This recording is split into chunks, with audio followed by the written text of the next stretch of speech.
I'd like to open this meeting with a moment of deep breathing. Now, what I was told was that they had a meditation meeting this morning, and they were practicing deep breathing in a meditation workshop, quote, workshop, where you learn stuff like that. One individual had a problem with it, ran off, told the committee, and the committee took a group conscience of him and came running back to close the meeting down. Of course, the true group conscience was sitting out there, and they had already taken group conscience. They were...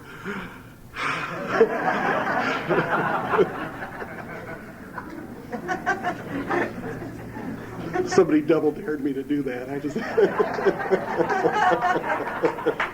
said, no problem. Who are you? I'll get to that part. Let's have a moment of silence for me.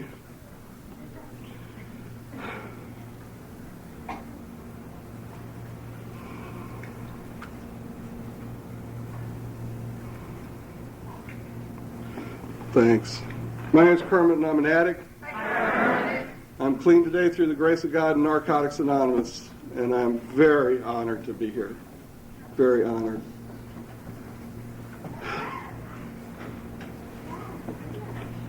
The thing that came up in my mind when I thought about speaking here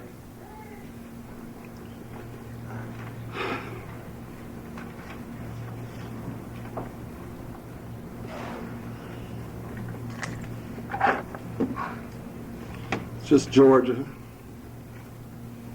Georgia. Just that old sweet song. Keeps Georgia on my mind. Now, many arms reach for me, many eyes reach out to me. But in peaceful times I see the road leads back to you. And we'll get to that in my story. I have the deepest place in my heart for the Narcotics Anonymous of Georgia. I tell you, and I am really honored to speak here. I can't tell you. Now for the fun part. God, help me. Help me, Lord. Help me. My sponsor used to say that. Help me. He said, honesty, empathy, and patience. That's what I need to deal with you. Help me. And some water. Thank you. Yum. I'll try anything once, twice if I don't like it.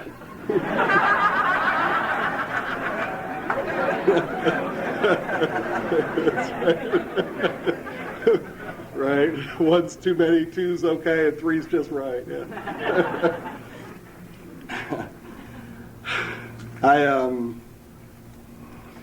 I turn this over to God. I ask God to relieve me of the bondage of self, that I might carry His message and not mine, so that no addict seeking recovery need die from the horrors of addiction without having had a chance to find a new way of life. And then I turn it over. And then I get really nervous. I walked into my first 12-step meeting in August of 1979. I was in a treatment center wearing what the well-dressed addict wears, blue pajamas. I was in there for a couple of days, and the people who've been there for 2 weeks, when you're in treatment 2 weeks, you're well, and they sick you on the newcomers. So this little band of well folk came down to get me, and they were going to carry the lot to me. And they said, we're going to go to this alcohol meeting. I said, great. I'm a social chameleon. I can fit in anywhere. Tell me the game plan, Yo, hombre, And so I put a smile on my face and went with the group down the hall. Went into the meeting room, and, it was one of them little treatment center meeting rooms, and it had a little Formica table in the middle there, and I looked around the room, and it was a little different than this. There was these 40 and 50-year-old guys, and they had big red noses, and they had pot bellies out the air. They were balled back to there, and they said, if you want what we've got. And I said, fuck no.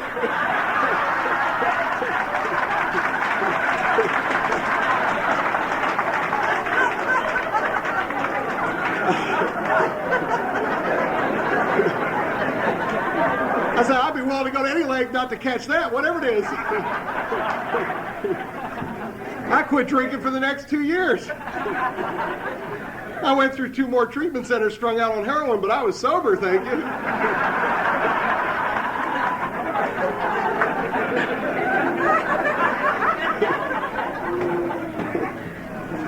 Oh, God. Went through my second treatment. I got out not following any direction, didn't go to any meetings. I was singing in a new wave punk band, drinking Coca-Cola and showing you how cool I was in the bars. And relapsed, and, I didn't relapse. I didn't have a lapse to read from, And I, went back to the treatment center. I said, I think I need a refresher course. The first time didn't take. And they're kind of like the fellowship, they say, we love you, keep coming back, that'll be $10,000. I had to spend $30,000 in 3 treatment centers to find out that the meetings were free.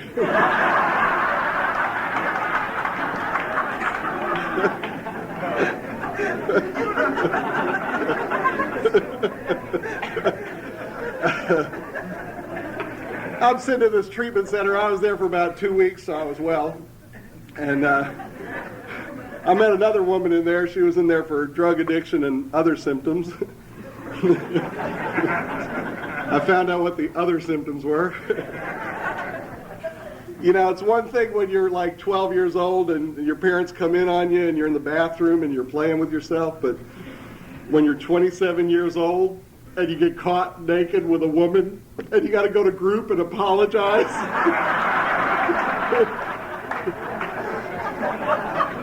I'm sorry I threatened her sobriety. We'll sit on opposite sides of the room. Can we stay? Yeah. I made it about 3 months out of that treatment. No meetings, But what they were telling me in the treatment centers was starting to take hold, What they kept telling me was that I had a disease and that it was incurable. Once I had it, it didn't go away. That it was chronic, that over a long period of time it was going to keep getting worse, and that it was progressive and that it was fatal. And I picked up again, and this time it was worse. And it started with just a little, as it always does. And I was living in Virginia after numerous geographic cures. And I went up to New York to meet my wife, who'd taken my son back, and she was going to let me have him for the summer. I was supposed to meet him at my brother's high school graduation, so I got up there a little early before everybody else, and my mom left her pocketbook out, and, she had a couple bills in there, and it was nothing to take a bill out and drive into the city like I always did and cop a little something, and they'll never know. And one turned into 2 and turned into 5, and I ended up nodding out in the front row of my brother's high school graduation. And at 11 o'clock at night, my wife, who started to learn a little bit about this stuff, she said, you can't have him because you're still doing drugs. And she said, and I'm tired of telling him, you're going to tell him. So at 11 o'clock at night, I had to tell this 5-year-old boy that he couldn't spend the summer with his dad. And my son said, well, why, Daddy? I said, because you can't. I said, well, why? I said, because I can't stop taking drugs, and it's not your fault. I'm sick. I'm sorry. And he went off and cried to his mom, and I went off in the bathroom and took care of business. And I remember wandering back to Virginia, and I got in a relationship with a married woman. Her husband taught at the college, and we taught in bed. And he was away for the weekend, and she said, come over to my house, and one thing led to another, and we were upstairs, and this guy had hitchhiked from D.C. all the way back to Lower Virginia, and had gotten a ride and gotten down at the bottom of the hill and climbed this huge hill and got to his house and climbed up the steps and walked into the fine sight of me doing it to his wife. And I was a friend. And he said, get out! And I got out, and I got back, went behind the house in my Just for Today car. I don't know if you know those. The 3 ball tires, no rear view mirror, no inspection sticker, and I wonder why the cops are always picking on me.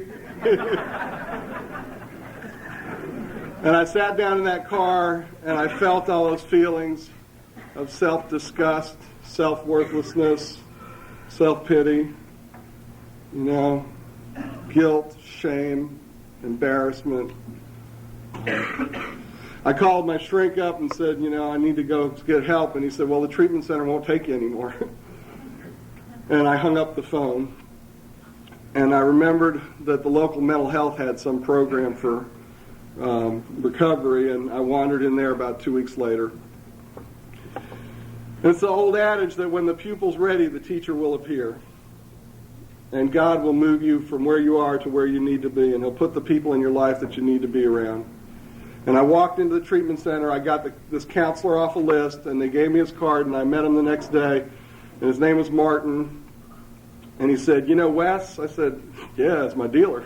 He said, well, Wes has got 6 months clean. And I sent him to a treatment center down at the beach, and we're going to send you there. I went, oh, no, I can't go to treatment, kid. But I didn't have any fight left, I said, okay. And they made the arrangements. And my fiance took me 3 hours across the state to a treatment center in Hampton, Virginia, where 30 days before I got there, they'd started the first NA meeting in that town. And they put me in the little blue pajamas, Like I said the other night, there was a serious architectural defect in the planning of the building. I noticed it right away. There was no doorknob on my side of the door.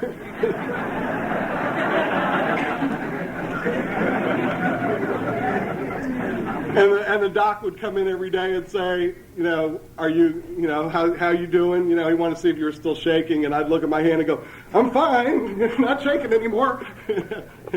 He'd say, stay here another day. There was no Narcotics Anonymous in Charlottesville, Virginia when I got, when I started this road to recovery. And what happened was, after 4 or 5 days, the well group came down the hall to get me. And they said the words that were going to change my life. They said, would you like to go to an NA meeting? And I said, yeah, I'd like to do that. Hello. And they took me down the hall and they sat me down. Like I said last night, I weighed 100 pounds less than I do now. My hair was completely matted up. My tooth had cracked in half from where I'd bitten in a fork and it just crumbled. I was probably pretty yellow at the time. And when I sat down in the room, I knew the women were checking me out. Regular stud muffin. Right, honey?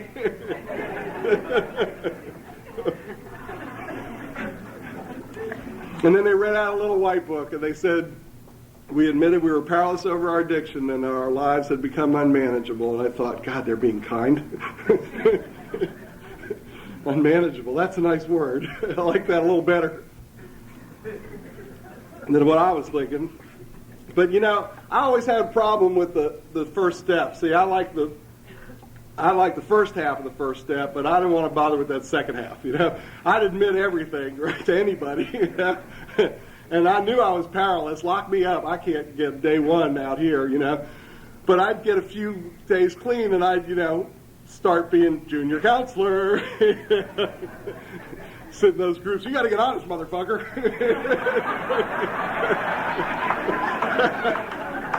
Hadn't written an assignment one, Oh, I love those newcomers. They want to do the 3 steps. 1, 9, and 12. I surrender. I'm sorry. I help you.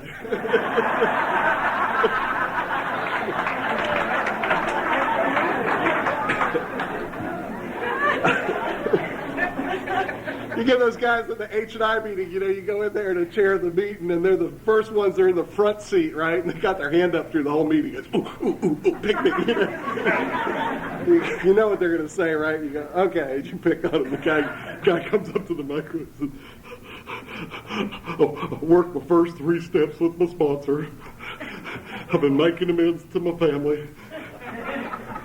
Getting ready to do my 4th step. These have been the best 2 days of my life.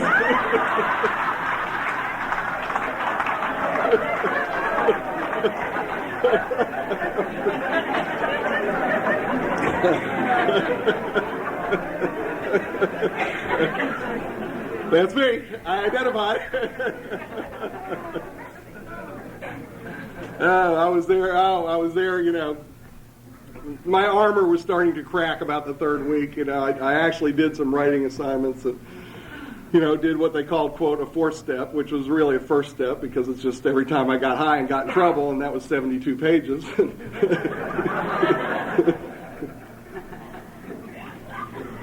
And the time came for me to leave treatment, and they told me I should go to a halfway house. And I went back into my room. I got on my knees to talk to this God that I didn't understand. And I said, what do I do? And the message came back loud and clear. Do whatever they tell you to do. So then I talked to my higher power. I don't know if you know, her name's Patty. And I called up my fiance and I said, honey, I think I should go to halfway house. And she said, oh, no, you can't do that. I come every week and I cry all the way home. I said, what should I tell them? She said, tell them you made your mind up. So I went back to group. I said, I've made my mind up. And they had one of those super groups, my group, the group next door, and all the doctors all trying to tell little Kermit that he should surrender. And they got it out of me. If she left me, my life would not be worth living. We were married a year later, and 9 months after that we were annulled, and my life's been great ever since. So much for I thought, So that's the way I left treatment, with everybody telling me I was going to get loaded by nightfall. And they're right. Son of a gun. I remember driving across the state of Virginia, got through Richmond, and they had a sign that said 7 miles to town, and the disease started talking. And it was loud. Where can we get some dope? What kind of story can we tell the connection? What kind of story can we tell her? And I was like, shh, we're in a Honda, she's going to hear you.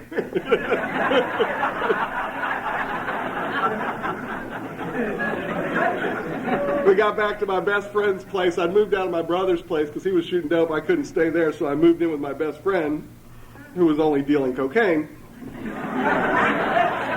I made a decision.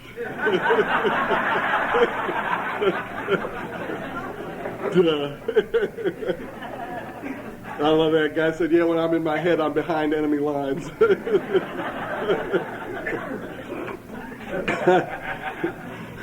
I got my sponsor, he said to me, it's your thinking that's messed up. I said, well, how much of it? He said, we usually start with all of it. If there's any good, we'll let you know.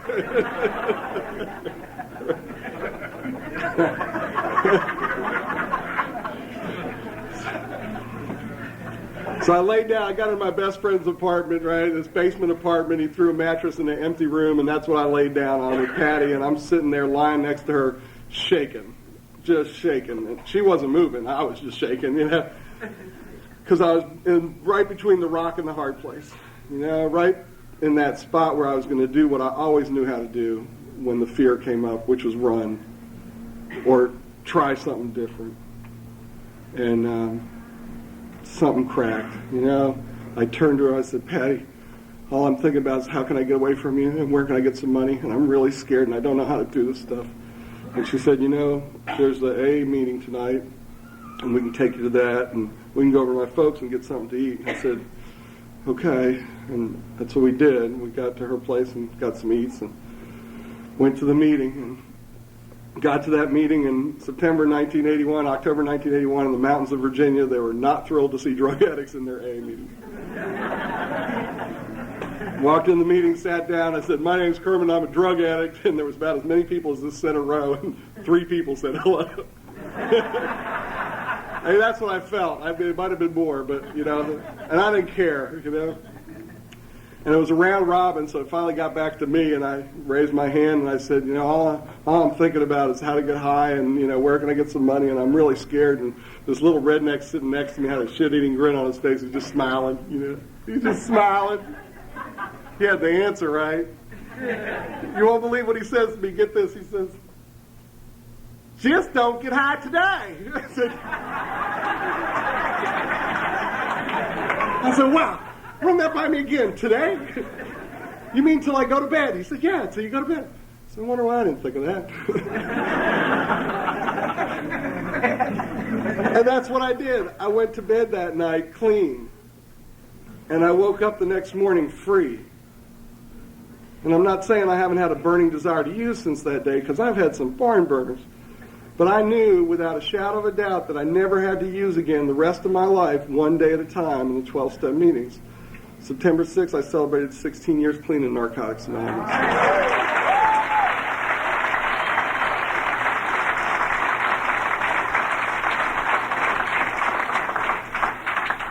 And as Mona from California says, that may not impress you, but it impresses the shit out of me. Because I know what kind of sick puppy I was. Am, will be. Right, Dennis? Whatever you say. Kind of well trained. Yeah. Here's another 20.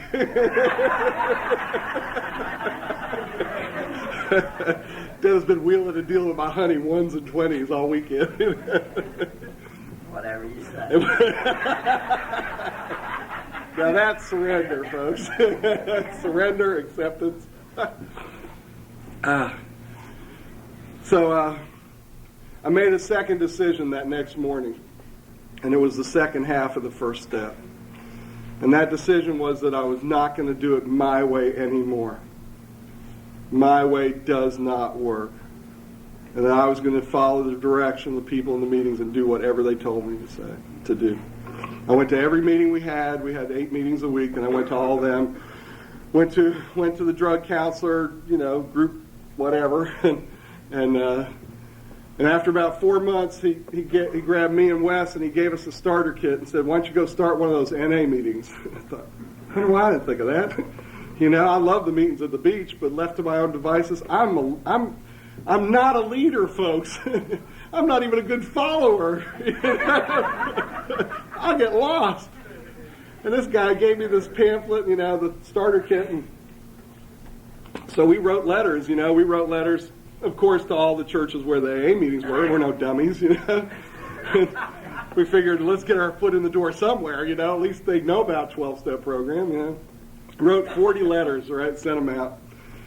And we got a few responses, right? You love these responses, right? You could read between the lines. It was like, the Board of Deacons do not feel that it is prudent at this time to have, and right between the line you could see it, a bunch of drug-shooting junkies in our basement to give you a key. Are you crazy? Sincerely, Reverend so-and-so. We got one letter back, right? We got one letter back from this little Cherry Avenue church, and the guy said, yeah, we'd like to talk to you. So me and Wes, we got dressed up in suits. It's a program of attraction. Me and this real tall brother, we went down there to talk to him. He gave us a key. It was great, man. And I was the committee. I was the H&I committee, the PI committee, the phone was in my house. I was the literature committee. I had my girlfriend make copies of the One, Who, What, and How, and Why pamphlet. That was our literature, because I was the literature chair. For a year. I went around to the different treatment centers and told them, send addicts to our NA meeting. One. And I got this phone call from this one place I'd visited. And the guy said, we've got this 14-year-old girl. She's on our 5th floor psych ward for the 3rd time trying to commit suicide. We don't know what to say to her anymore. Would you come and talk to her? I was a big guru with 4 months. What the hell do I know? I said, okay. And I went down to the treatment center, and they gave us a room and 2 chairs, and she sat in front of me, and I sat down. And now, when you have like 13 years of using and 4 months of recovery, what are you going to talk about? I told this poor girl every nasty, rotten, scummy, disgusting thing I'd ever done in my life, and I ended in the last 5 minutes with, and I've been clean for 4 months, and I go to NA. And she said, okay.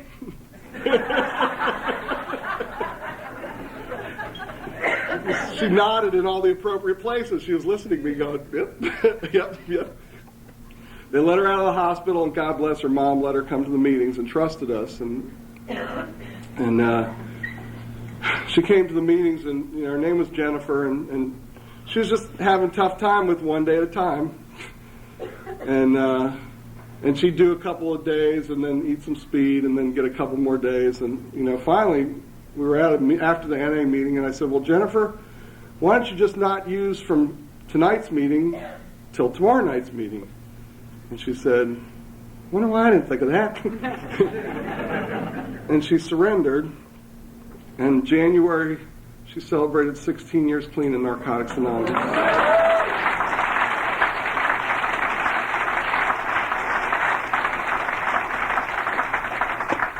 We didn't have a basic text. It wasn't written. It works just for today. None of that stuff. We didn't have chips. I mean, I went and bought some poker chips and put little NAs on them.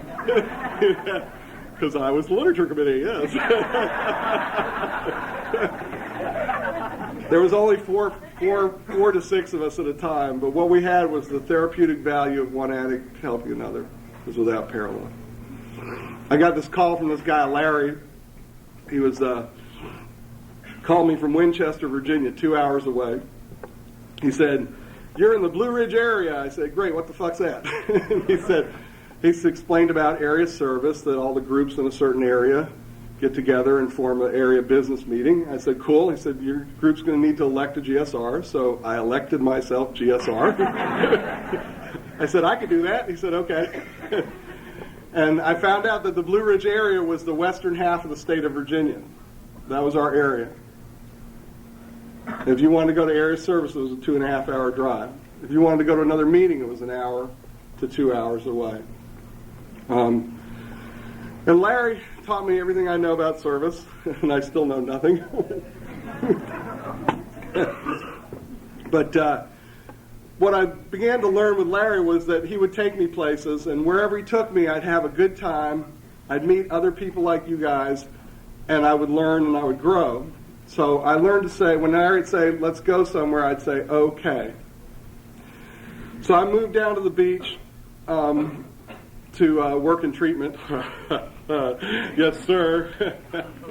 1 year wonder, work in treatment. I'm recovery man. I work in treatment. I have the keys to the van.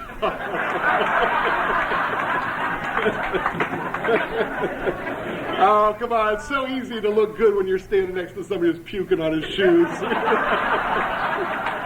Keep coming back, buddy. It gets better. Stick around, you'll have quality recovery like I do.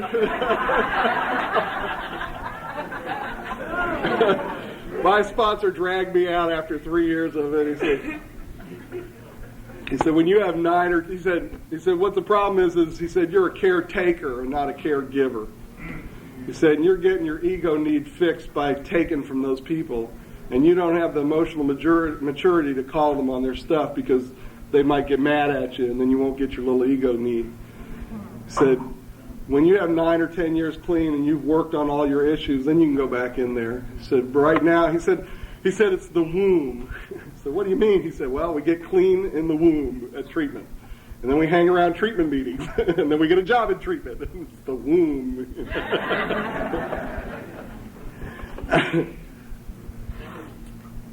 But I moved down to the beach, started working treatment, and got a call from Larry. He said, we're going to a convention. I said, great.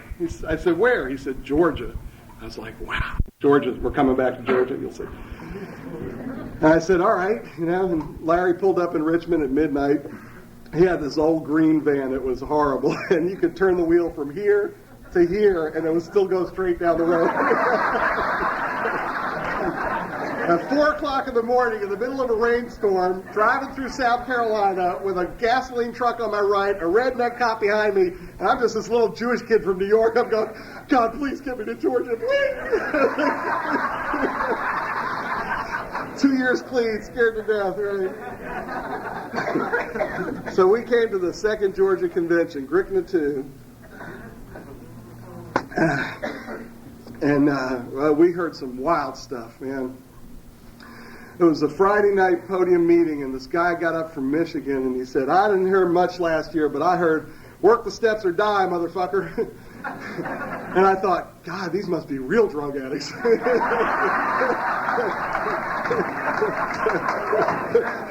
Because nobody's talking about steps at home because I'm in charge. And I ain't working. His brothers relating big time over here. He's falling off the chair.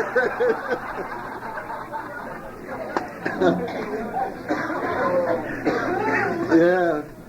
They were handing out a white approval form of the basic text of Narcotics Anonymous. And there were people talking about some new idea about only going to NA meetings for their recovery. And another guy got up at that meeting, Motorcycle Ed, and he said, you know what I like about this convention? This is a Narcotics Anonymous convention with Narcotics Anonymous speakers. That was a novel idea back then. Because all the old timers that we had back then were addict alcoholics that were clean and sober in AA and NA. And I remember there was a speaker Saturday night, and this guy was so brilliant. And he was bathed in a white light, and it was just, and I said, one of these days, I'm going to be a circuit speaker for Narcotics Anonymous.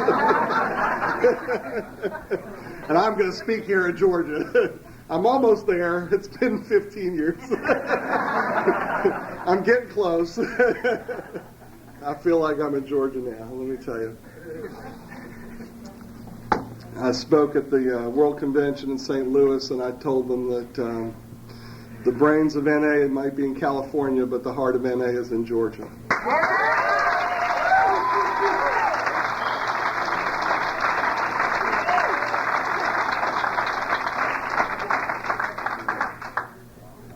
I mean that. And this was the time of this was the time of first conventions, and we got really excited, and we were going everywhere. Philadelphia. Okay, first Philadelphia, we all run over there. Okay, New Jersey, we'd all run to New Jersey. We went out to Tennessee, and I'd figured this stuff out. See, I'd already gone to a couple of these conventions. I knew what the deal was.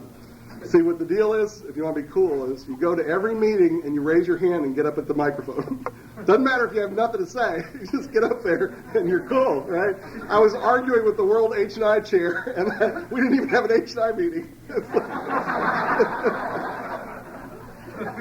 So at the end of the meeting, right, this little guy I met, a friend of Larry's, this guy Joseph from Memphis, comes up to me and he smiles and he says, you must have spoken on every one of them tapes. Who is this asshole?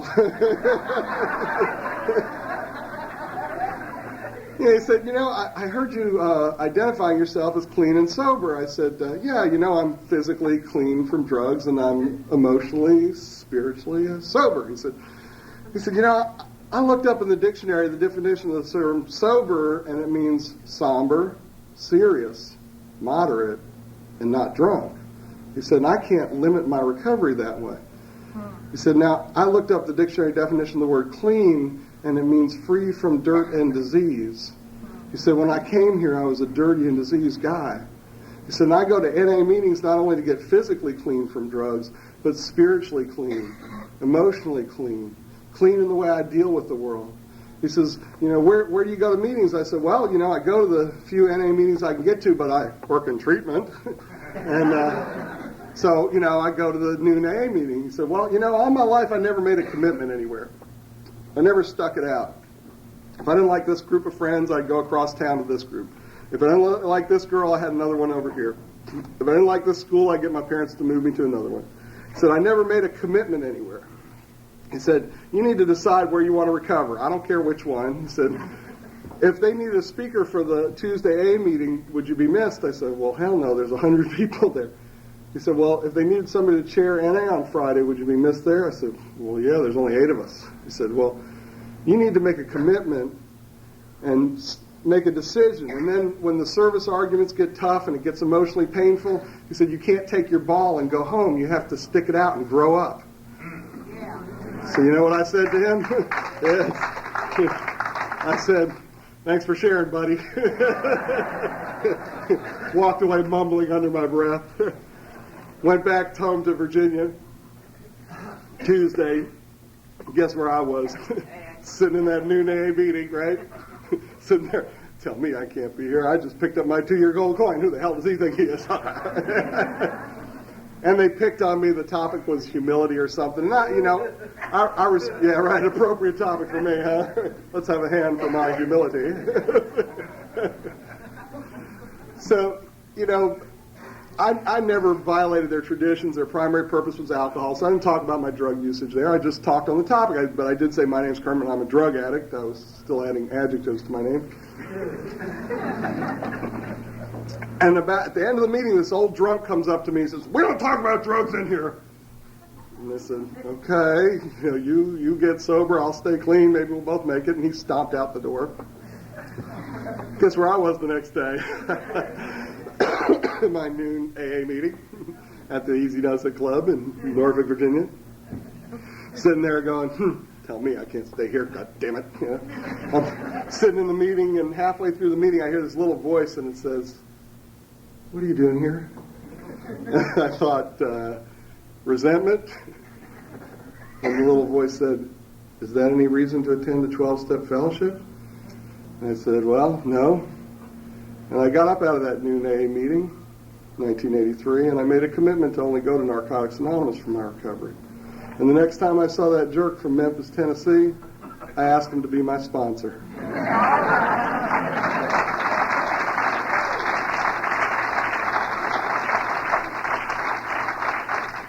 Because he talked to me about integrity. He talked to me about putting my money where my mouth is, right?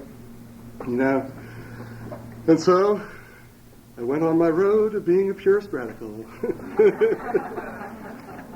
Oh, yes. They say there's nothing worse than a convert.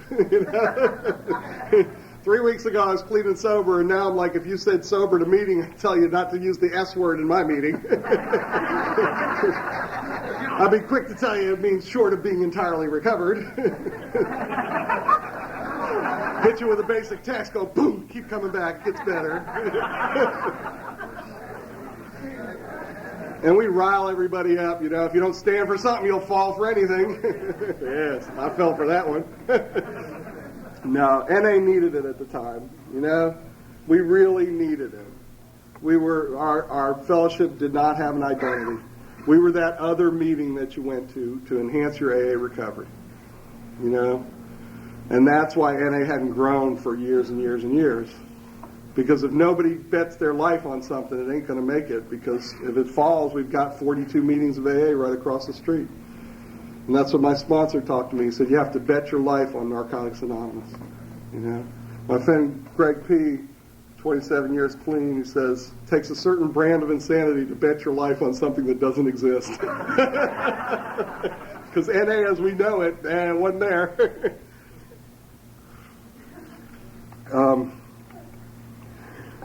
So I got heavily involved in service for many years. I was on all 5 levels, world, region, area, group, cat and dog, I want to amend that. Meow.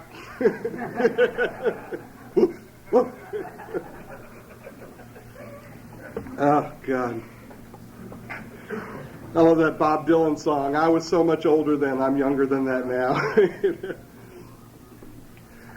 I had an emotional bottom at 5 years, completely crazy. Hadn't called Joseph in weeks and weeks, and I was only calling about once a month. And when you call your sponsor once a month, you only have to be honest once a month. How you doing? Fine. Fearful, insecure, neurotic, and emotionally disturbed. So I hit a bottom. I went to the 5th Virginia Convention. There was this guy, Mike, there. Real spiritual guy, less clean time than me, real soft-spoken. He was the kind of leader that just naturally led, And I walked up to him at the meeting, out in the hallway, and he was sure I was going to bitch at something because I was always the radical that was, up in everybody's face about some tradition violation. I have the traditions down pat, let me tell you. I've violated all the traditions, now I can really talk about them. So I went up to Mike on the steps, and I hadn't done this in a while, and I said to him, I said, Mike, would you be my sponsor? And tears came up in his eyes. And he said, I'd be honored to be your sponsor. Honored. It's the kind of guy that he was, you know. He said, where are you at in these steps? I said, I don't know. 7, 1, you tell me. I'm lost. He said, well, what's the last thing you did? I said, well, I worked the 3 steps. You know, I sent my 3 steps off, 1, 2, 3 to Joseph. And he said, good. He said, we're going to do a 4th step. I said, oh, great. Now I can screw off for about a year. Give me that big pamphlet, you know, the one with your mother's sex life and everything. And we had a hell of a 4-step guy back then. I had 5,000 questions. We were really going to fix everybody. He said, no, I only want you to write about 3 things. I said, okay, what's that? He said, resentment, sex, and fear. I said, oh, I can do that in a sentence. I was resentful and fearful that my wife wouldn't give me sex. Can I go? No. He said, then I'm going to give you an appointment for a 5th step. I said, a what? He said, an appointment. He said, I said, what do you mean? He said, well, 4 steps are really 9 and 20. I said, 9 and 20? He said, yeah, 9 months to worry about it, 20 minutes to write it. He said, I'll give you about 3 weeks, and, you know, you'll worry about it for a few, and then I hate when they're right around here. God. So that's what I did, you know, and I was writing this stuff, and there's something magical about writing, you know, that when you're writing, things come out that you didn't even know were there. And I'm typing away, and I wrote, I felt abandoned when my older sister left town, and tears started coming out of my eyes. And that was like 20 years before that. Yeah. And I set up the appointment with Mike for the 5th step. You know, of course, one of those spiritual setups. He did it at a botanical garden at sunset with the cranes flying. Okay. And, you know, I'll tell you the best story about a 5th step I ever heard. This guy, he's doing a 5th step with a sponsor, and he's sharing, and the guy said, just, you know, read everything on the paper and then just add to it. And, you know, he's reading and adding and reading and adding and reading and adding. And about 8 hours, they finally get to the end of it, and the guy says, yep, that's it. He says, you sure? He says, yep, that's it, nothing left, that's all. You sure? He says, yep. So, well, give me a hug, I'll see you at the meeting. Guy leaves, and he leaves the sponsor's apartment. He gets almost to the door, and he yells back, I fucked the chicken! And the sponsor yells back, did yours die too?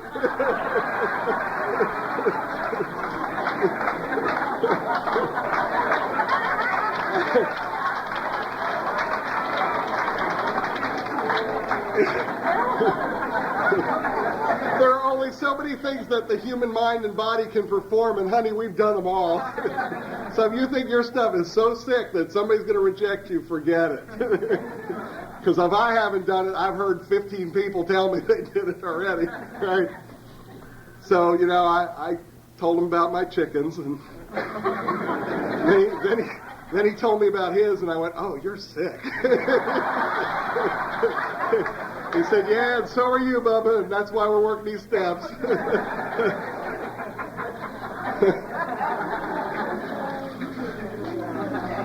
And we were all finished with that inventory process and the sharing back and forth. He took my inventory and he rolled it up in a little tube, rolled those papers up, and he held them in front of my eyes.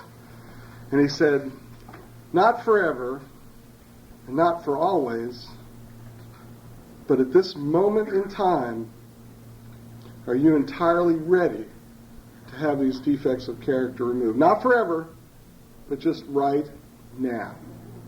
He said, all this pain, all this hurt. And I said, yeah. And we bowed our heads and we shared that willingness with God. And we went back over to his house in the suburbs of Virginia Beach, and we got down on his front lawn, him a Christian and me a Jew, and we lit those papers on fire, and we humbly asked God to remove our shortcomings. And I'd like to say, if you get really spiritual and write a bunch of resentments on a piece of paper and light them on fire, they'll be gone. Addicts will be running around, here, burn this shit. Burn this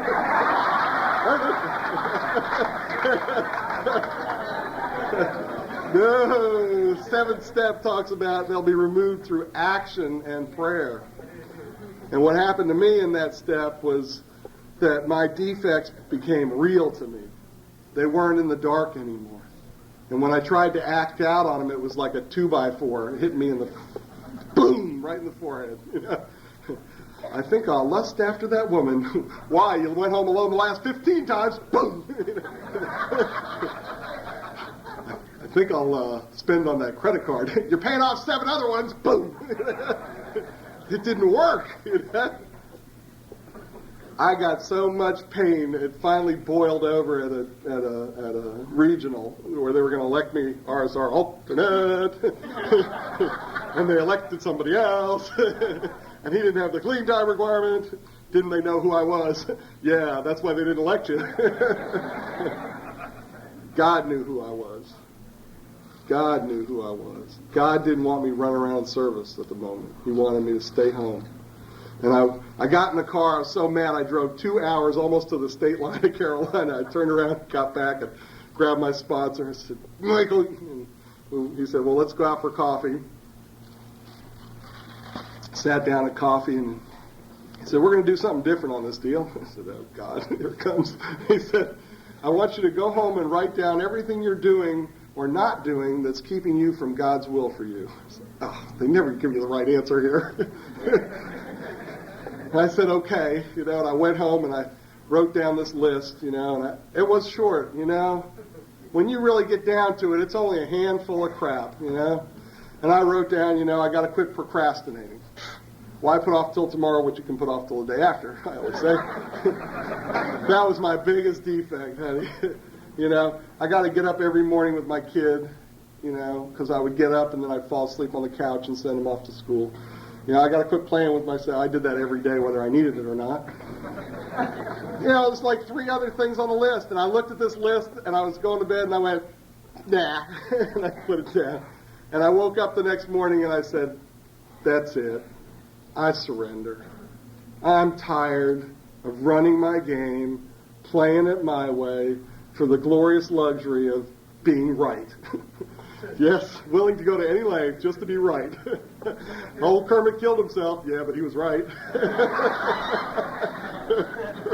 What's the other one? I may not be wrong, but I'm always right. Yeah. And I surrendered on a deep level, And I remember it was a few months after that, I went back across the state to where I used to, live. And I walked past the ghetto where I used to cop dope, and it dawned on me that I didn't even know what that guy felt like. I didn't even know what that kid who was running around in there felt like. I had changed that dramatically. I made a list of all persons who had harmed me and made sure that they made amends to me. Not.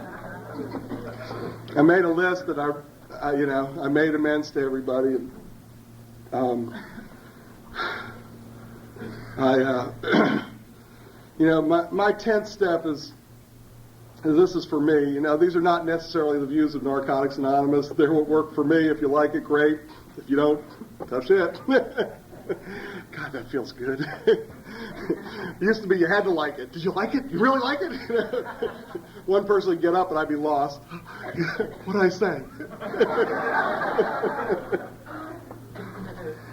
My 10th step is an amends to me. Okay? And the 9th step, I made amends to other people. And the 10th step, I make amends to me. I go back and heal all the rest of that junk inside of me. I went back and looked at my childhood and healed the insanity from there. I became an advocate for me. I will stand up for me today. Okay? Let me tell you about my family. Here's our theme music. Doodle-doo.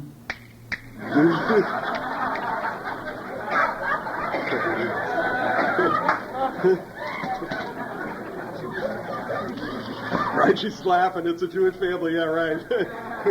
My brother made a button that said ACME, Adult Children of Meshuggah Environments. That's great. Oh, God.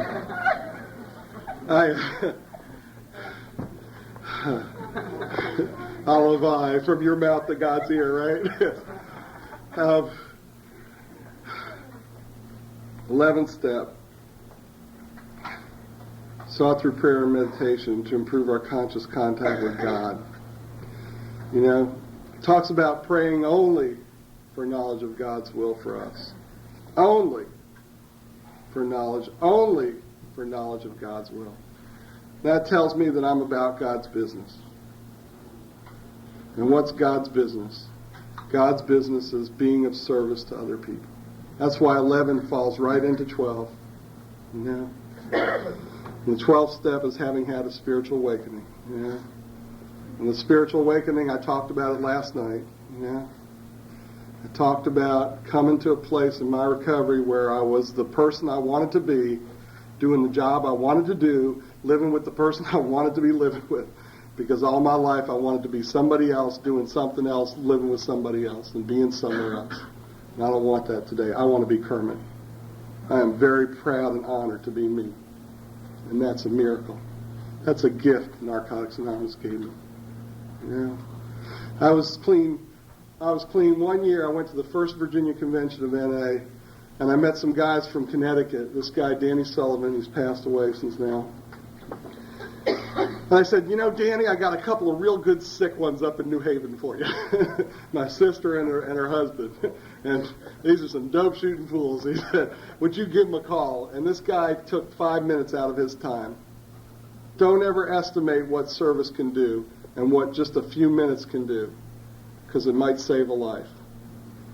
And he went back to Connecticut and he dropped a dime and he called my sister. And my sister, used an addict. Yeah, man, cool. Yeah, man, cool. Well, we're not going to go down to the Avenue anymore because Mike just got out of a 3-year bid out of jail. We're going to send someone else down. That worked for about an hour. Screw that shit. Let's get the dope. We'll worry about that other stuff later. And she took his number and threw it in a drawer. A week later, Mike went down to the Avenue and got busted. And they took him right back to Federal Pen where he just left 3-year bid. And my sister Julia called that guy, Danny Sullivan, and he got her to a meeting. And they took her to a meeting every day, and she kicked in her bathtub at home and sweated it out. In January, she celebrated 15 years clean of narcotics.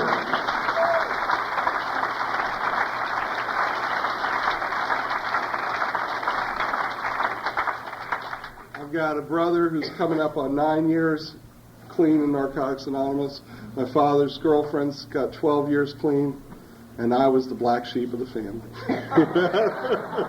I was the worst one. My sister was stealing heroin in Boston, and when I came to town, she'd lock the door. Really. Then I got a stepmother who molested me at age 15, 13, 14 in there. We used together. She went through numerous treatment centers, and she just couldn't get surrender. And she ended up in an apartment in New York with nobody left. She had the big belly when your liver stops working. She hemorrhaged and bled to death by herself in that apartment. I got a brother who died from AIDS, went through 11 treatment centers, and every time he'd get out, he'd find a doctor to give him a script. And he picked up again and again. And 2 years ago, we buried him.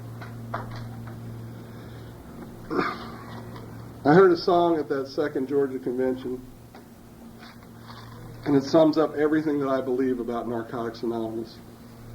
And I called the woman who wrote it and asked her if I could use it, and she said, "Oh, it's a gift from God, pass it on." It's called The Last Time I Saw Michael. Someone introduced us somewhere. I don't remember now. I guess we started talking, but I don't know what about. Michael was from Florida, by way of NYC, and from that moment on, he became a friend to me. Well, I always used to see him, and sometimes we'd drop by, and every time he'd be alone, just trying to get high. The high was never high enough. He tried day after day, and helplessly I watched his spirit simply slip away. God, he used to sit and brag the money and the dope he had, but I just can't forget how sad Michael looked to me. Well, I read the evening papers. They called it heart attack, but I know damn full and well he overdosed on smack. So now the party's over. They've gone and rented out his space. I never will quite forget the look on Michael's face. God, he used to sit and brag the money and the dope he had, but I just can't forget how sad Michael looked to me. Well, I'd like to say in closing, the story's sad but true, and somewhere lives a Michael in me and all of you, and I am deeply grateful for what I have today, because I would be where he is if it wasn't for N.A.